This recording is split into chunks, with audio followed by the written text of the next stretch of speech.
look, the #1 issue when I go to places like Erie, Pennsylvania, is inflation. The #2 issue is, why did Kamala Harris open up the southern border and let these cartels bring in the poison that's killing our families? It's ridiculous. We got to stop doing this craziness. Donald Trump has a different message for illegal immigrants. Pack your bags, because in 6 months you're going home.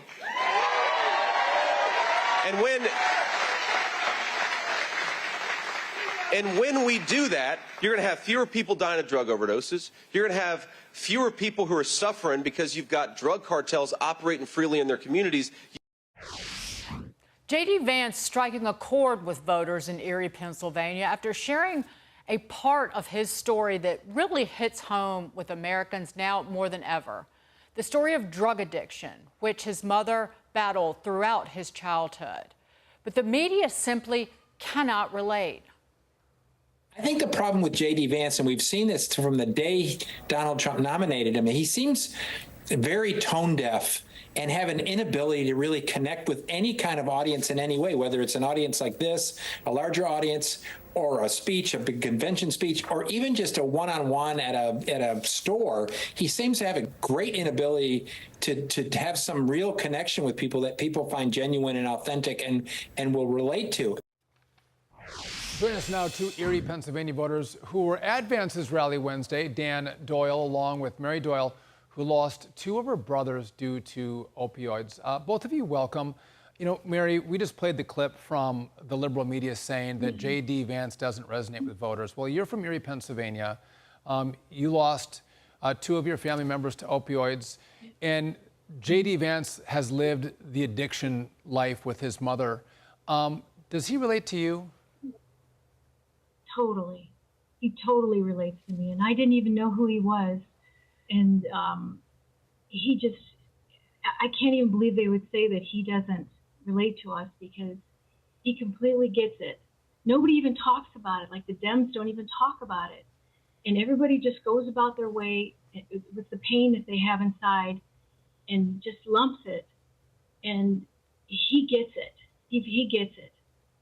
And I do think that President Trump gets it too, because he talks about his brother with the alcohol addiction. It's the same thing. But it's like the Dems and Harris doesn't even, and Biden, they don't even understand at all. It's like they just let all these people pour in from the border, and they're giving our kids drugs. They're killing people. I mean, I looked at my brother. He died standing up. It shot in his arm, and he died. And I completely think they're wrong about Vance not relating to people. I don't know what planet they're living on, but he's real, and he's down to earth, and he gets it. He's actually addressing it and going to do something about it. Yeah, Dan, in Hillbilly Elegy that J.D. Vance wrote, I think the phrase that he used was, poverty was his family tradition. And talk about, like, other people who you have seen at rallies. Because I watched the J.D. Vance rallies, and I think that he is communicating in a way few politicians can. But talk about him connecting with other voters who you've been around. You know,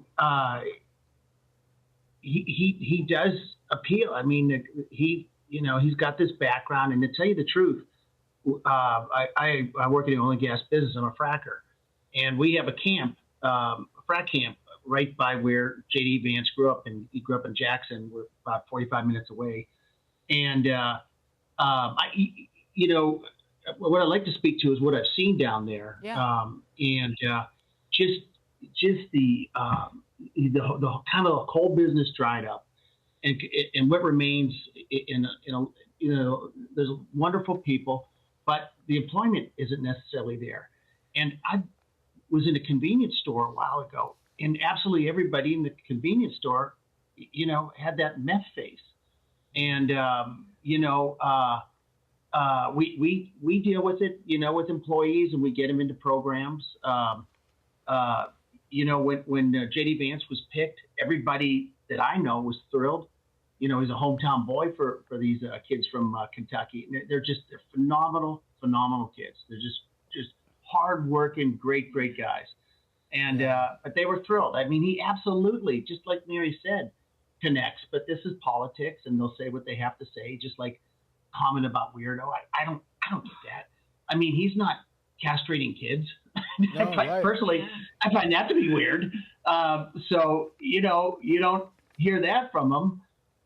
So I think he's entirely relatable. We actually met him, and I really wish I would have had time with the guy. I actually read his book too years ago, and our daughters sitting here with us. They watched his movie the other night. Yeah, Great movie. That's great. You know, when you come from the community that's been forgotten, when you get to a place of power, you don't forget the forgotten men and women of this country, and that's J.D. Vance. Dan and Mary, thank you for being with us and sharing your story on J.D. Vance. We appreciate it. And Dan, we're going to bring you back and talk some more fracking. Fracking. Excuse me, hydraulic fracturing is the way we refer to it around here. Thank you both. That's right. Yeah. Coming up, we're not sure what's worse.